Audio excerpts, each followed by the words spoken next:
সবাই অংশ নেয় চ্যাম্পিয়ন হতে, বাংলাদেশ অংশ নেয় নাম কাওয়াজতে। টি-20 বিশ্বকাপে বাংলাদেশের অতীত ইতিহাস দেখলে আপনার এমনটাই মনে হবে। টি-20 বিশ্বকাপে বাংলাদেশের পরিসংখ্যান বাজে না বলে জঘন্য বললেও ভুল হবে না। সেমিফাইনাল তো খেলা দূর, বাংলাদেশ দীর্ঘ 6টা টি-20 বিশ্বকাপের মূল পর্বে কোনো জয়ই পায়নি। টি-20 বিশ্বকাপে বাংলাদেশের শুরু থেকে শেষ পর্যন্ত জেনে নেওয়া যাক। 2007 সালে সাউথ আফ্রিকায় অনুষ্ঠিত হয়েছিল প্রথম টি-20 বিশ্বকাপ। সে আসরে বাংলাদেশ নিজেদের প্রথম ম্যাচে শক্তিশালী ওয়েস্ট ইন্ডিজকে হারিয়ে দেয়। রবি রামপাল, ব্রাভো এবং ফিদেল এডওয়ার্ডসদের সেদিন তুলোধুনো করেছিলেন মোহাম্মদ আশরাফুল। তার সঙ্গে ছিলেন আফতাব আহমেদ। আশরাফুলের 27 বলে 61 এবং আফতাবের 49 বলে 62 রানে ভর করে ওই ম্যাচে 6 উইকেটের জয় পেয়েছিল বাংলাদেশ। তবে বাংলাদেশের ক্রিকেটার ও সমর্থকরা হয়তো কেউ কল্পনা করেনি এই জয়ের পর দীর্ঘ 15টা বছর টি-20 বিশ্বকাপের মূল পর্বে কোনো জয় তারা পাবে না। 2007 সালে গ্রুপের বাকি ম্যাচগুলো সাউথ আফ্রিকা, অস্ট্রেলিয়া, শ্রীলঙ্কা ও পাকিস্তানের কাছে বাজেভাবে হেরেছিল বাংলাদেশ। এর পরের আসর অর্থাৎ 2009 টি-20 বিশ্বকাপ বাংলাদেশের জন্য আরও বাজে অভিজ্ঞতার জন্ম দিয়েছিল। আশরাফুলের নেতৃত্বে ওই দলটা সেবার কোনো ম্যাচই জিততে পারেনি, এমনকি তাদেরকে হারতে হয়েছিল আয়ারল্যান্ডের মতো দলের বিপক্ষে। দুই ভাই কেভিন ও ব্রায়ান এবং নেইল ও ব্রায়ান বাংলাদেশকে লজ্জায় ফেলেছিল।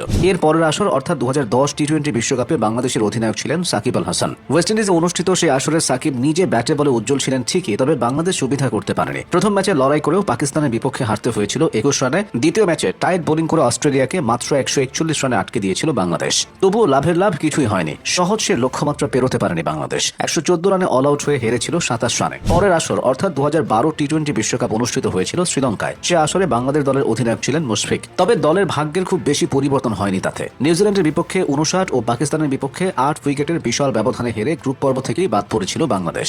গড়তে পারেনি ন্যূনতম কোনো প্রতিরোধ। 2014 সালে এককভাবে টি-20 বিশ্বকাপ আয়োজন করে বাংলাদেশ। ঘরের মাটিতে বিশ্বকাপ হওয়ায় বাংলাদেশের সামনে নিজেদের অতীত ভুলিয়ে দেওয়ার সুযোগ ছিল। তবে সব সমীকরণকে তুড়ি মেরে বাংলাদেশ এ আসরে আরও খারাপ করে। মূল পর্বে ওঠার আগে আফগানিস্তান ও নেপালকে হারালেও বাংলাদেশ হেরে যায় হংকংয়ের মতো অখ্যাত দলের বিপক্ষে। হংকংয়ের সাথে সেই পরাজয় বাংলাদেশ ক্রিকেট ইতিহাসের অন্যতম লজ্জাজনক অধ্যায় হয়ে টিকে আছে। এরপর সে আসরের মূল পর্বে উঠে ঘরের মাঠেই বাংলাদেশ সবগুলো ম্যাচে বাজেভাবে হারে। ওয়েস্ট ইন্ডিজের বিপক্ষে হেরেছিল 73 রানে, ভারতের বিপক্ষে হেরেছিল 8 উইকেটে, পাকিস্তানের বিপক্ষে হেরেছিল 50 রানে, অস্ট্রেলিয়ার বিপক্ষে হারতে হয়েছিল 7 উইকেটে। ভারতে অনুষ্ঠিত 2016 টি-20 বিশ্বকাপের মূল পর্বেও বাংলাদেশ কোনো জয়ের দেখা পায়নি। তবে মূল পর্বে যাওয়ার আগে নেদারল্যান্ডস ও ওমানকে তারা হারিয়েছিল। ওমানের বিপক্ষে সেঞ্চুরি করেছিলেন তামিম ইকবাল, কিন্তু সেই তামিম মূল পর্বে সব দলের বিপক্ষে ছিলেন চরম ব্যর্থ।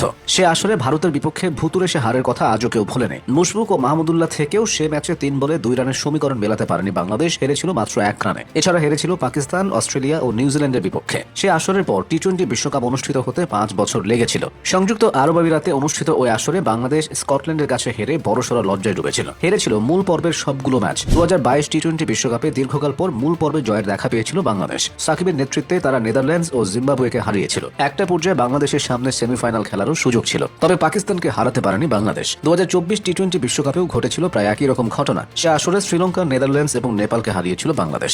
এরপর সুপার 8-এ শুধু আফগানিস্তানকে হারিয়েও সেমিতে যাওয়ার সুযোগ ছিল, তবে সেই সুযোগ হাতছাড়া হয়েছিল। সব মিলিয়ে বাংলাদেশের টি-20 বিশ্বকাপ অভিযান শুধু ব্যর্থই থেকেছে।